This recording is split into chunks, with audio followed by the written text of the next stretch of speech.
You had a very successful career as a visually impaired alpine ski racing guide for Brian Santos. Can you tell me a little bit about sort of how you got involved as a guide and maybe some of the things that go into being a good visually impaired ski racing guide?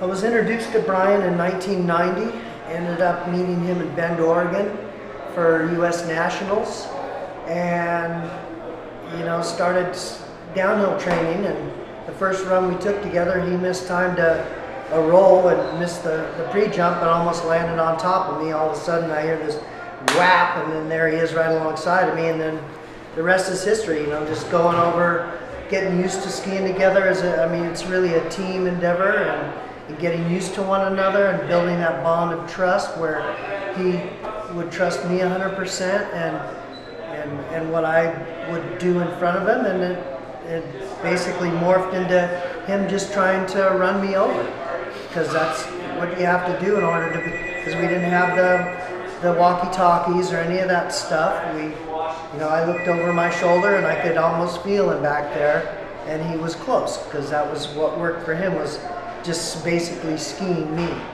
I think obviously skiing skill, racing skill is important, but it's equally as important. Your job as a guide is to keep your racer, your athlete, safe. So for the 6 years that I was guiding Staci, I like to say I never took a run where I was thinking about myself, because you've got to be able to kind of give up your own skiing and think about the person behind you, and what's coming up, what's gonna happen to me, and if it's gonna happen to me, what's it gonna do to her.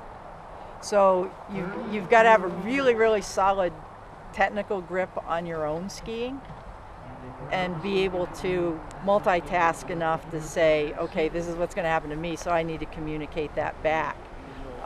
So you got to be a strong enough skier to stay upright and ski a course without being disqualified, because if you get disqualified, your athlete gets disqualified.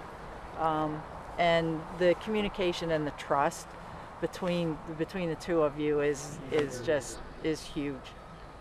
Yeah.